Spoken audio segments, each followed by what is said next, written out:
देहरादून के नव नियुक्त एसएसपी अजय सिंह ने एसएसपी कार्यालय देहरादून में कार्यभार ग्रहण कर लिया। इस दौरान उन्होंने पुलिस अधिकारियों की बैठक भी ली, जिसमें उन्होंने जरूरी दिशा निर्देश अधिकारियों को दिए। वहीं बैठक समापन के बाद उन्होंने प्रेस को संबोधित करते हुए अपनी प्राथमिकता बताते हुए कहा कि कानून व्यवस्था को बनाए रखना, ड्रग्स फ्री देवभूमि अभियान को आगे बढ़ाना, इसके साथ ही स्ट्रीट क्राइम की रोकथाम समेत ट्रैफिक व्यवस्था को बनाए रखना उचित प्राथमिकता होगी। आपको बता दें कि देहरादून के नवनियुक्त एसएसपी अजय सिंह इससे पहले हरिद्वार के एसएसपी थे। अजय सिंह 2014 बैच के आईपीएस अधिकारी हैं। वे देहरादून में एसपी सिटी भी रह चुके हैं, जबकि इससे पहले CO city Dehradun, CO Dalanwala समेत देहरादून की कई पुलिस सर्किल में रहे। इसके अलावा वह हरिद्वार के एसपी देहात भी रहे। वहीं आईपीएस बनने के बाद उन्हें पहला जिला रुद्रप्रयाग मिला था। इसके बाद वे पुलिस मुख्यालय में एसपी कार्मिक और इसके बाद 2020 में एसएसपी एसटीएफ भी बने थे। उनके कार्यकाल में ही परीक्षा घपलों में कई बड़ी कार्रवाई हुई थी। देखिए, पुलिस की सर्वोच्च प्राथमिकता कानून व्यवस्था को बनाना है। वही प्राथमिकता मेरी भी रहेगी और मेरी टीम की भी रहेगी। साथ ही साथ माननीय मुख्यमंत्री जी का जो ड्रग्स फ्री अभियान है, ड्रग्स फ्री देवभूमि 2025, उसको साकार करने के लिए देहरादून पुलिस को अभी हमने अधिकारियों को ब्रीफ भी कर दिया है और वो भी प्राथमिकता के आधार पर रहेगा, सर्वोच्च प्राथमिकता के आधार पर, जहाँ पर इन्फोर्समेंट के साथ साथ जन सहभागिता भी बढ़ाई जाएगी और विभिन्न थाना क्षेत्रों में एक दिन जो सैटरडे होगा उसमें थानेवार उसमें चौपाल लगा के लोगों को जागरूक भी किया जाएगा। साथ ही साथ अगर कोई गोपनीय सूचना देना चाहता है तो उस संबंध में भी उनको बताया जाएगा और साथ ही साथ इन्फोर्समेंट पर भी इसमें कार्रवाई की जाएगी, जिसमें उनकी संपत्ति जब्ती की कार्रवाई भी होगी।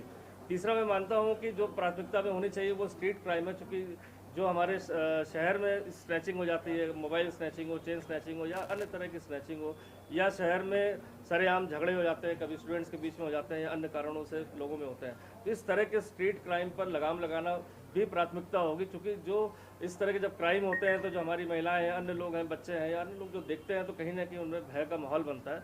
इस भय के माहौल से बाहर करना है। अगर कोई स्ट्रीट क्राइम होता है तो नेचुरली उसको जितनी जल्दी हो सके उसके जो अभियुक्त हैं वो गिरफ्तार हो और साथ ही साथ वो घटना क्यों हुई और भविष्य में ना हो, इसके लिए भी रणनीति बनाने पर प्राथमिकता रहेगी। साथ ही साथ अभी जो ट्रैफिक को लेकर और अन्य इश्यूज भी आपके माध्यम से उठाए गए हैं, तो सभी के विचार सुनने के बाद, चाहे वो मीडिया बंधु हो, चाहे हमारे स्टेक होल्डर्स हैं, अन्य विभाग हैं, और कोशिश की जाएगी कि जो इसका समाधान जितना बेटर कर पाएँ। क्योंकि मैंने बताया कि जब विकास का कार्य होता है तो कहीं ना कहीं असुविधा रहती है उस पीरियड के दौरान। तो अभी स्मार्ट सिटी का काम चल रहा है तो उसके निर्माण कार्य के कारण कहीं ना कहीं अवरोध उत्पन्न हो रहा है। कैसे उसको कम से कम हम जनता को उससे राहत दिला पाए, मतलब उनको राहत मिल सके, इस पर भी जरूर कोशिश की जाएगी अपनी टीम के साथ मिलकर।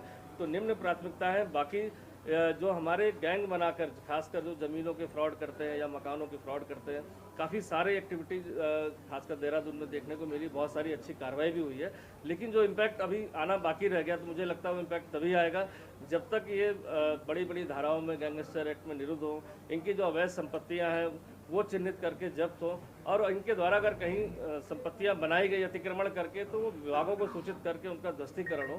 तो ये इम्पैक्ट लाने की पूरा प्रयास किया जाएगा टीम के साथ मिलकर। तो ये निम्न प्राथमिकताएं कुछ मैंने बताई हैं। साथ ही साथ समय और परिस्थिति के अनुसार जैसी आवश्यकता पड़ती रहती है, जैसे पुलिसिंग में आपने देखा है कि कभी किसी तरह का गैंग आ जाता है, किसी तरह का फ्रॉड होने लगते हैं, तो वो समय और परिस्थिति के अनुसार हमारी टीम जैसा भी रहेगा उसको रिस्पॉन्स करेगी। यही मुझे अभी वर्तमान में जो अभी आए अपनी टीम के साथ डिस्कशन किया, तो मुझे लगता है कि इन प्राथमिकताओं को लेकर हम आगे बढ़ेंगे।